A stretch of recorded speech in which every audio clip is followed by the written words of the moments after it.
Hello and welcome to The Loop. I'm Matt Bruning. And I'm Renata Ford. It's the largest project in ODOT history, by far. The $3.6 billion Brent-Spence Bridge Corridor project will reconstruct 8 miles of I-71 and 75, including renovations to the existing Ohio River crossing and a companion bridge. Last week, Governor Mike DeWine was joined by Kentucky Governor Andy Beshear at Dries Pavilion in Covington, Kentucky's DeVue Park to announce the team that will work on the bridges and 6 miles of the corridor, a joint venture of Walsh-Kokosing. Both Kokosing and Walsh have great relationships and a long history with the Ohio Department of Transportation, and that teamwork will continue as we progress through the Brent-Spence Bridge project. With a project of this magnitude, a tremendous amount of work we know is ahead. But I'm confident that we have the best people on both sides of the river to get it done. And get it done, we will. We're getting it done because the great teams from Kentucky and Ohio that know what is possible when folks from different political parties, different states, different levels of government, different sides of a river, all come together because we realize a bridge isn't red or blue. It's not Democrat or Republican. It is just absolutely critical for this region and for the entire country. Our Who Knew Guru takes a look at the project and what it aims to do. The Brent-Spence Bridge Corridor project will make travel safer and more efficient through this vital corridor. The existing bridge is in good condition and will be kept to handle local traffic. We'll reduce it to 3 lanes in each direction, restoring the shoulders it removed in the 1980s to add more capacity. The companion bridge being built to the west of it will handle I-71 and 75 through traffic. This separation of traffic will reduce congestion. Here's a cross-section that shows the lane assignments. This was refined from an earlier plan, reducing the width of the new bridge from 172 feet to just 107 feet. This move came in response to a lot of feedback from local communities, especially on the Kentucky side of the river. As a result, we've reduced the footprint of the approach to the new bridge. We've reduced the number of relocations by 90%.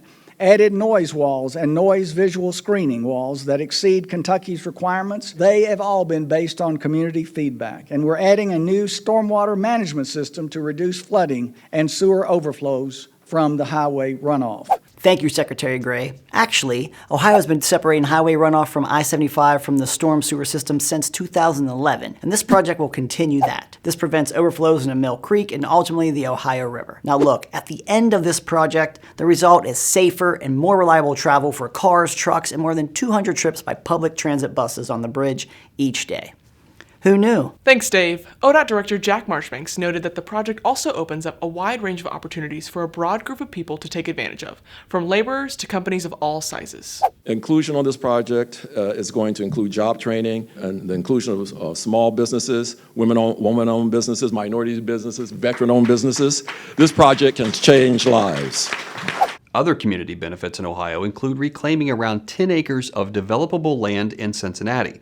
There will also be much better connections across I-75 for pedestrians and bicyclists, connecting downtown to the neighborhoods to the west of the interstate. Check out these new renderings of the area around the Cincinnati Firefighters Memorial that show green space or potential development. Here's a look at Ezard Charles approaching Union Terminal. Federal Highway Administrator Shaylin Batt was also on hand to mark the occasion, highlighting the importance of the Brent-Spence Bridge and the corridor to the nation.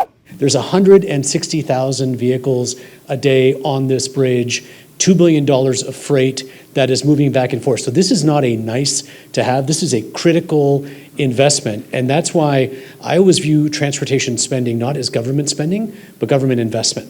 Finally, John Householder, president of Kokosing, represented the joint venture and committed to delivering a great project. Every one of us knows we are stronger together.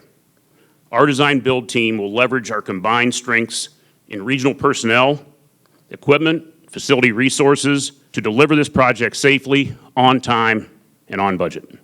Now, there's a lot of work to do before you really start seeing construction ramp up, but Governor DeWine is confident the team will work hard to get things completed quickly. We fully understand the importance to the community. We also understand the importance to our respective states. And frankly, we understand the importance to this country to get this done just as fast as we can. We've got great partners, and we're going to get it done. Learn more about the project, sign up for updates, and provide any comments about the project by going to BrentSpenceBridgeCorridor.com. Get more ODOT news online at transportation.ohio.gov. Follow us on social media and keep sending those great story ideas and feedback to loop@dot.ohio.gov. And now, you're in the loop.